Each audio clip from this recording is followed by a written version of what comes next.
So hi there, my name's Tony Ruby. I live and work in and around the Grantham area and all the associated nearby villages. Home for me is on Hill Foot. It's where the kids go to school, it's where we play, it's where we socialise, it's where we do our business, it's where we shop. I've got a little bit of time on my hands at the moment, so I thought I'd make some use of that by speaking to what I consider to be some of the pieces of the jigsaw that make up the great and good of the Grantham area. Today, I'm delighted to be joined by Debi Heath French, the owner of wadesigns.net and also forcesequine.com, which is a non-profit organisation based locally in Colsterworth and, of course, covering the Grantham and surrounding area also. How are you, Debi? Very well, yourself? Yeah, not too bad, thank you. Not too bad. We'll dive straight in. I mean, what is it you love, Debi, about the Colsterworth and Grantham area? Well, I'm a Londoner originally. We got posted up here with my husband. My husband's currently on Silver Command. He's British Army. I'm ex-Army. So he got a posting up here and we decided to stay and buy, probably because we all love the White Lion. Yeah, well, absolutely. Who couldn't love the White Lion? Mr. and Mrs. Smith have done a fantastic job there, haven't they? They have. Interestingly, talking with Mr. Smith Mr. and Mrs. Smith at some point later this week, so I'll be able to get their understanding of how they're dealing with things at the moment as well. And what is it about the Grantham and Colsterworth people that you particularly love? Well, I think the with us being in Colsterworth, there's still a massive military connection, whether the people are still serving or ex-serving. It's sort of a bit of a home from home. It's a nice area. With Grantham, got great connections to get back to London or all over the country, to be fair. So yeah, it's considering where I've come from, it's not so bad to be in a village, considering I moved up from the city. Indeed. And Colsterworth's got every facility you could possibly imagine, hasn't it? Really, it's really a village that's offers so much to so many, isn't it? Yeah, it's got lots of stuff here. I mean, we've got a great co-op that's been built. When we first moved up here, it was a little one. That's really very big. It's the home of a very famous person that encompasses an apple. It's a nice area. It's nice, and the people are very warm and welcoming, and they all seem to stick together, which is quite cool. Sure. Well, the people of the local area, Colsterworth, Grantham area, have certainly taken you to their hearts over the years with your creative design and obviously your expertise that's endless in this area. I mean, what do you think that is? Probably the way I approach things, to be fair. When I moved up here, I've got clients all over the world, but I always try and, get out and network and stuff.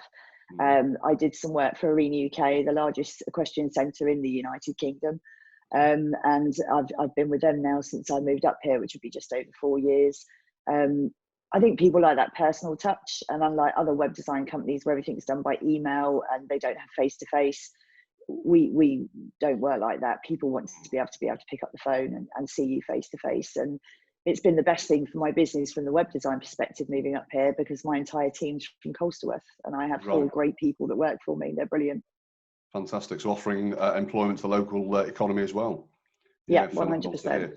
Yeah, that's great. They've brought their skill. Sorry. No, I was just going to say. Sorry, go on. Go on, please, after you. I was going to say, they brought their skill set to me, and we've made sure that we get, as much promotion out there for them as possible, and they're doing fantastically well. Yeah. All about networking. Yeah, indeed. I think touching on what you were saying about face-to-face, I mean, for me, whatever your line of business, it's a relationship thing, isn't it? It's the opportunity to build a connection. I was talking to somebody last week, and they were talking a lot about how their business connections had become acquaintances, but then had moved on to be friends. And I think that's a really powerful thing for any small business or any business going forward, I think, particularly with what we've experienced recently. Well, going back to someone like Arena UK, when I first sort of came across them and they wanted me to do their website, the general manager there now, Teresa, she's one of my best friends. And her partner Norman, who actually owns Arena UK, he's sent me lots of business from Nottingham, and they're just great. They're like an extended part of my family. They're brilliant. But yeah, that's pretty much how we roll. Most of our clients are our friends, because that's how we treat them. That's brilliant to hear. And I mean, obviously with your business being web design, you say you have clients all over the world. I mean, what is it, just in summary, you can sort of offer your customers if they're local and watching this and thinking about having some creative input? What can you offer them? We work on everyone's budget. But we basically work on the emphasis that we will get their online shop window vision into reality, and with all the support they need. So whether it's one-to-one support in person, or we use things like TeamViewer, Skype, so we're like sat next to them. It's whatever they need, and we do go above and beyond, sometimes too much, but then at the end of the day, that's why you get remembered. And yes, to be fair, I've never really had to advertise our business. It's all been on word of mouth, and to me that speaks volumes. Absolutely, couldn't agree more with you on that front. That's absolutely everything. And tell me a little bit more about the non-profit organisation, which is forcesequine.com. So Forces Equine, I used to ride for the British Army when I was serving, and I finished my service in 2008. And there was no central hub when people were getting posted about how they could find out where their local farrier was, yards to go to, where they could get feed supplies from, bedding, that sort of thing. So I actually just put together a signpost website that would give those moving around the world, basically, because you've got people in Germany, obviously it's all closing down now, but Germany, Holland, Cyprus, America, anywhere like that. So I popped together this signpost sort of website, and in 2012 British Show Jumping approached us and said they wanted to be in partnership with us. We did our first show, and now we are the #1 UK recognised organisation supporting anyone that serves this country that wants to be involved in equestrianism. And we've done loads of stuff. And there's some amazing people out there that I don't think sleep. They go out and do their shift as a police officer, and the next minute they're out competing and winning at places like Global Champions in London.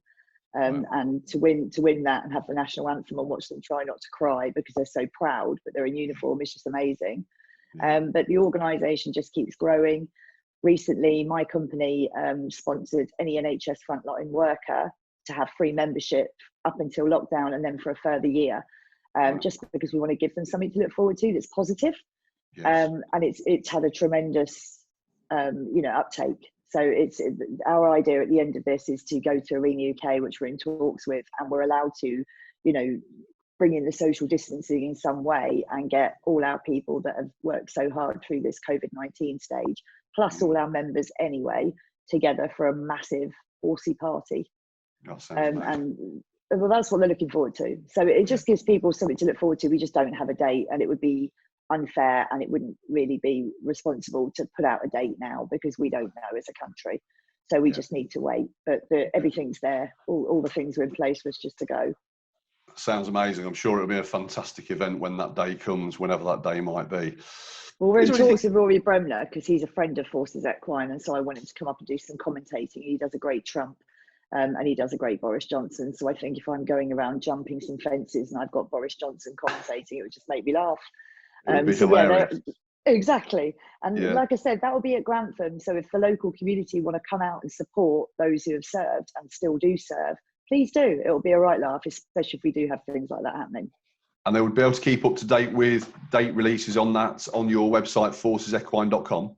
Yes, yeah. If they go to forcesequine.com, we will be keeping updates on our news. We also have the fegames.uk website, which is FEG as we call it, and that will be our focus. We're adding another G to that, which is gratis, which stands for grateful in Latin, but you can use the us in it because it's all about us, about them that are serving.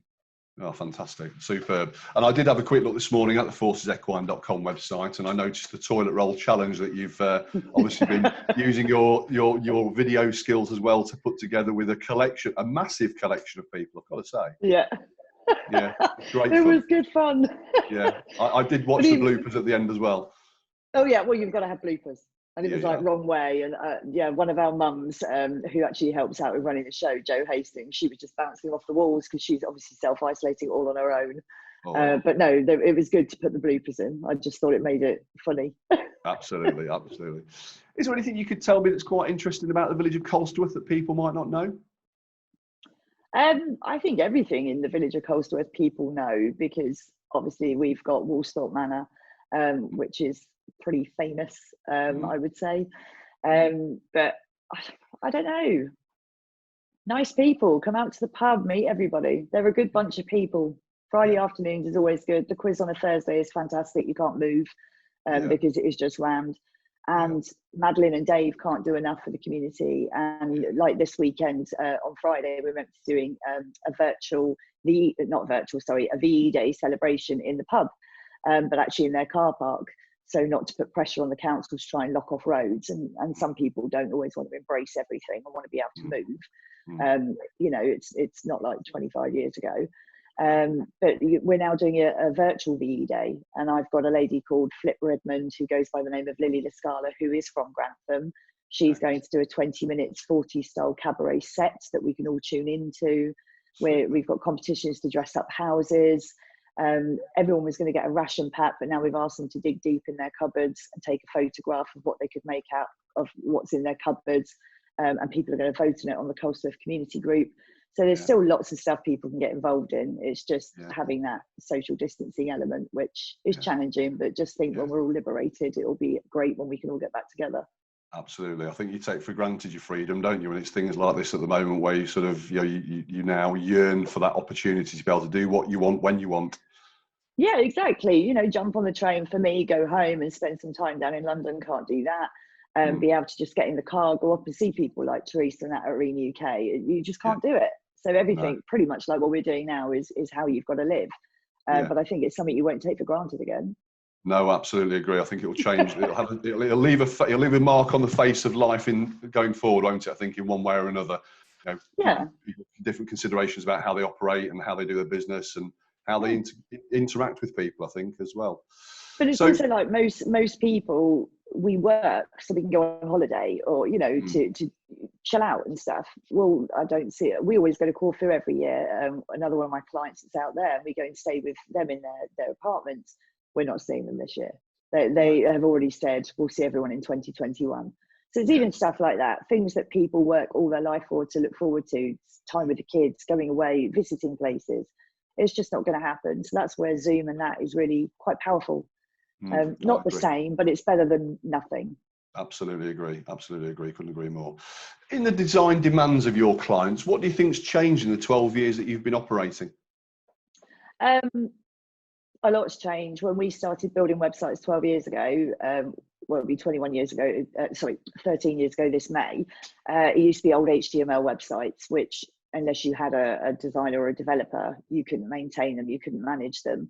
A lot of things we get asked is, can I have control of my own website? Yes, we'd rather you do that because, you know, you can't look after everybody 24 seconds of the day, you know, or 24 hours of the day. So just things like that have moved on. So people having control of their website, not having a gun held to their head, having to pay hefty bills to change the odd word or a picture. And yeah, just that accessibility and you know, things being mobile friendly. I remember I looked at someone's website yesterday that we didn't build, and it needs updating because it's just grey when it goes onto the mobile. So, you know, there's all those different opportunities, but it's more our clients having a non-techie understanding, but having a website that still looks fab that they can manage. And that's what we push and strive to make sure that they have and that they can use.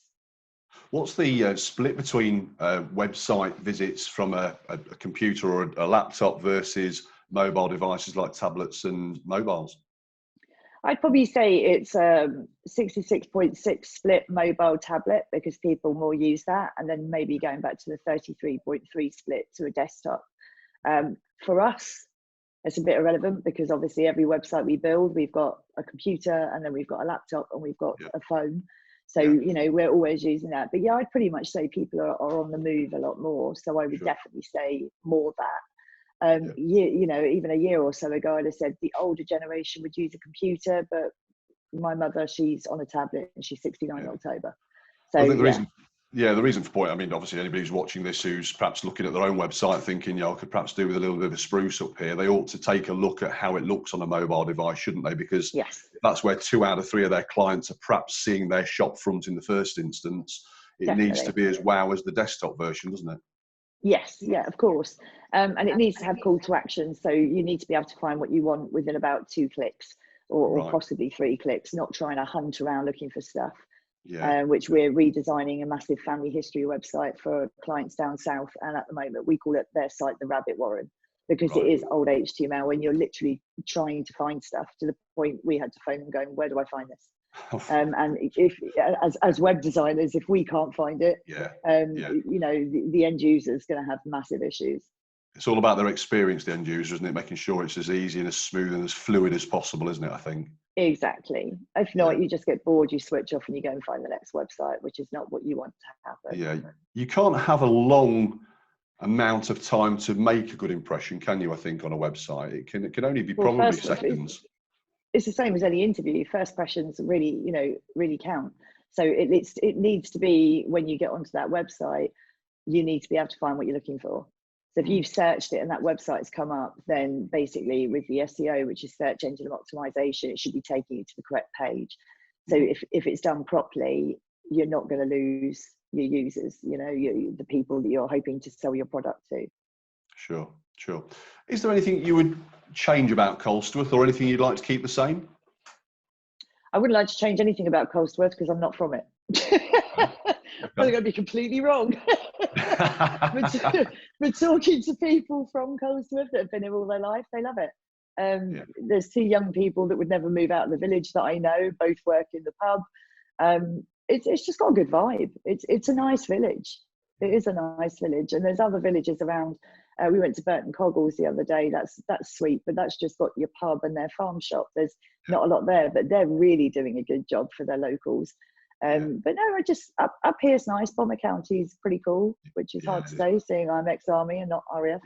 Yeah, it is pretty cool, without a doubt. I think what I love about it, when I'm lucky enough to visit Colsterworth on, you know, my daily travels, whatever it is, you do feel welcome. You do, as an outsider coming in. I only live down the road, obviously in Grantham, but as an outsider coming in for an appointment, a visit for the day, whatever it might be, you're always made to feel really welcome, which I think is fantastic. Oh yeah, they're lovely.